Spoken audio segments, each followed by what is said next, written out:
Hello everyone, welcome to your show Ask Kaveti. Today we are here joined by Mr. Srinivas Kaveti, who has been a lawyer and has been serving for over 30 years. And today we are going to talk about an important topic, which is the war outbreak in Ukraine and how it's affecting its international students. So first, I would like to welcome Mr. Kaveti to our show, and we are very excited to have him today. Hi, welcome back to Ask Kaveti episodes in Mana TV International. The whole world is in crisis now with this outbreak of war and Russians invading Ukraine. With my international law experience, I would like to share some wisdom as what are the rights of these Ukrainian citizens during the war. And there are students from all over the world. There are 150 countries, students are there pursuing their medical education and technology education in Ukraine. And all these students' rights have been infringed and violated. If you see in Ukraine, the majority of students are from India and from Africa. 30 to 40% students are from India. They're pursuing their medicine. And many of them are on the verge of their graduating. What are their rights, and what would happen to their future, and would they be able to graduate, and what is European Union is doing? Will they be able to get any green cards or permanent residencies in Europe, and what are their legal rights in terms of their educational rights, political rights, cultural rights, and spiritual rights, and human rights as well. When you look back by the United Nations, there are so many conventions. There's Geneva Convention, there are conventions of human rights by the United Nations. What is happening for the students, and I'm going to share all those areas today in this episode. So Mr. Kaveti, I wanted to start by asking you that with your international law experience, can you share some wisdom on the rights of international students of Ukraine? Yes, there are 150 country students are in Ukraine. What's happening after the war? Many universities have actually misled them. The university said to the students that you don't have to worry when there is a war. They said we will provide bunkers. When there is bombing, you can go into the bunkers. But they misled the students. But when now the Russians are attacking the capital of Ukraine, these students are fleeing away from Ukraine. And many of them are going to the borders, like they're trying to enter into Poland and Belarus and Romania and other countries around. What is happening is the Ukrainian defense personnel, they're not allowing the students to get into Poland and other countries. The reason is one must understand the international law, because these students who are staying in Ukraine, they're living as a temporary residents. They're not permanent residents of that country. Because they are studying there, they will be going there only for studying 5 years or 4 years. After graduation, they belong to another country. So when there is an outbreak of war, because they have a passport, they can go back to their home country. So the law says if you're a Ukrainian citizen, all these countries, their European Union, they came up with a law. They said that if you're a Ukrainian citizen, you can flee to Europe, the parts of European Union, so that they get a temporary protection of status and they can stay there for 1 year. When it comes to students from Africa, India and 150 countries, the European Union, they're saying no, you can't get any temporary protection status. There are some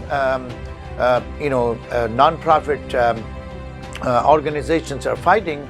They're saying it's discrimination as against foreigners, that why you're discriminating. There should be an equality of law and equal protection of law under the human rights law, that why you're disclaiming and you don't want to give any protection to the international students. However, what is happening now, when you look back, we are seeing, we can only see in the media, what is happening is all these international students are trying to flee away from Ukraine, and some of them, because India has arranged Air Force planes to take some students back to India, and there are some countries like Nigeria and other African countries, they're trying to help their national students, international students, while taking away when they cross the Ukrainian border, when they go to Poland and other countries, Romania, Belarus, and other countries, and even Holland and other countries. So what's happening now? When you see on television and many United Nations, many human rights organizations are showing it on television, that these students are being physically abused. The military personnel of Ukraine, they're physically abusing them, they're physically torturing them. And when the students are going with the Ukrainian citizens, either in the cars or in the buses or trains, they are making them to ally. They're saying, no, you can't get into other countries. Why? They're saying because if you take classic example of India, because India did not support Ukraine in the United Nations, they did not vote in favor of Ukraine because they wanted to be neutral. They did not support US. They did not support Russia. If you see the background of Russia and US, because Russia has been a great friend to India, and so has America now, and a lot of arms and ammunitions and military equipment are being supplied by Russia to India, and US is also supplying a lot of military equipment to India and a lot of aircrafts to India. So India don't want to take any stand either to Russia or to United States. That's the reason in United Nations they didn't vote, they became neutral. But now what's happening is because that country, because the international community is saying that India is not taking any side, so Ukraine military personnel and Ukraine citizens, they are not happy because India has not supported them. So it is affecting the Indian students. They're discriminating them. They're not allowing them to leave the country, and many students are going back into their hostels. That's a problem now. If there is attacks on the universities or on the hostels, there's a possibility that these students could die. And if you see, there are some students who have already died. The other problem is, if you see Europe, the European Union has come up with a law. They passed a law saying we will not allow foreigners to come and live in Europe for 1 year. They're only allowing the Ukrainian citizens. What would happen? What would happen to the Russian students and Ukrainian students in America? That's another big question. Okay, wow. So you know how US is always open to immigrants from all over the world. So what would you say are the rights of the Ukrainian and Russian students in America? There are a lot of Russian students and Ukrainian students in America and different parts of the world. Because of the outbreak of war, many parents, many families, and they lost their businesses, they lost their jobs, even they lost their homes. America, countries like America and all these Western powers, if you see America or England or Australia or Canada or New Zealand, they normally come up with a law, a benefits called temporary protected status. So there's going to be, because based on humanitarian grounds, the Ukrainians and Russian students might get temporary protected status in countries like America. The immigration, because America and these Western powers, they're always very kind to the world, so they come up with humanitarian laws. They pass a law saying they do give some protected status of giving 1 year of work permit, or they could even say that you can drop the school and you can work, and once everything settles, you can go back to school. So, and some countries, they're looking the Russian students, they're discriminating as against Russian students. I guess in my view, it's not fair under the international law, because it's not that Russian students did anything. It's the government or Mr. Putin is doing it. So this is another thing for a news for Ukrainian students and Russian students, whoever they are in the world. They could, if you have any friends with Russian or Ukrainian background, you could share this information to them. They would get certain protection in the Western world. That's a good news for Ukrainian students and Russian students in America or rest of the world. So this is a very important question I wanted to ask you. How is European Union giving protection or benefits to these international students? In terms of international students, the European Union has clearly come up and they said they're not going to give any protection in terms of immigration law. That means they might not give any work permit, or they might not give any right to stay in those countries. What they are doing is they're saying that they will arrange the planes so that they can go back to their home countries. So European Union is against the international students. The reason is, if you see the international law, because these international students have a nationality, they can go back to their own country. If somebody is not having any nationality, then the European Union might, or the United Nations might give a protection. If you say that if you are coming from a no man's land, that's called a term which is used in international law. That means if you don't have any country to go back, then you can go back to the refugee camps and you can apply for an asylum anywhere in the world. And United Nations is coming up with refugee camps and asylum camps. So you go back there and you can apply for your residency or a status.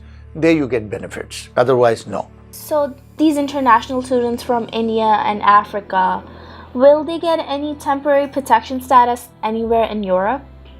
In European Union, they might not get temporary protection status, but some schools are giving admissions in some of these European universities because they did not complete their education in Ukraine, and some schools are being considerate that they're giving admissions to the students if they want to pursue their education again. It's like a continuation of their earlier education, that they could get admissions in any of these European schools. They might continue their education if they want to. Other than that, in terms of immigration law, I don't think so. With my background of international law, they will get any benefits in terms of staying or getting a work permit or anything like that. No. Now, I wanted to ask you that what would be the position of Ukrainian citizens in terms of their immigration status in Europe as any other part of the world? The Ukrainian citizens, they will get temporary protection for 1 year. The European Union has come up with the law, they passed a resolution that they can go and apply for benefits. They're getting a temporary protection status. They can stay there for 1 year. When things improve, they might go back. But at this moment, European Union is giving protection to the Ukrainian citizens. They can stay legally, they can get jobs, they can get some benefits, they can get some shelter, they can get some medical facilities, and they can get a lot of benefits as refugees or as the citizens of Ukraine. So our students would like to know that will they be able to obtain permanent residency or green cards in the US, England, Canada, and Australia? Yes, it's a wonderful question. Ukrainian citizens, nationals would get green cards, and if they go to the asylum camps or if they apply for a refugee status, United Nations which is coming up with some camps, because all this Western world, they do accept people from countries like Ukraine if there are some outbreaks of war. If you see in the past, the people from Afghanistan, they came to America, now they're getting their green cards. People from a lot of countries, when there are some political disturbances, if there's an outbreak of war or natural calamities, Americans do give green cards to such people. Yes, they do get green cards. Thank you so much, Mr. Kaveti, for being here with us tonight, and I am so glad that we got to talk to you and you gave us some incredible information. But I would like to ask you if you have anything else to share with our viewers, because I'm sure they still have some questions, and your information that you have given us tonight has been very helpful. So anything else you would like to share with us tonight? Thanks for joining us in Ask Kaveti episode. We're going to come up with new episodes, and next episode we're going to come up with the students, Indian students coming from India to US with fake degrees. What will be their situation? And a lot of universities are discovering that many students from India have come to United States to pursue their masters by misrepresenting to the Indian government, misrepresenting to the US consulate and to the universities.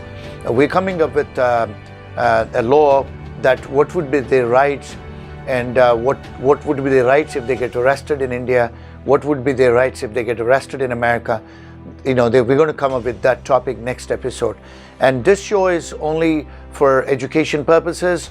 We're not trying to solicit any business out of this, and this is only for information. And please don't take this as an attorney-client, or this is not a legal advice. This is just only for information purposes. And if you have any specific questions, please contact competent lawyers in your jurisdiction. And please be tuned, and see you again. And thank you very much. So here we go, viewers. I hope you had a good time tonight and you learned something important, and I had so much fun asking Mr. Kaveti some important questions that I'm sure many of you can relate to as well. So I would like to see you next week again, where we get to talk to Mr. Srinivas Kaveti once more in your show, Ask Kaveti.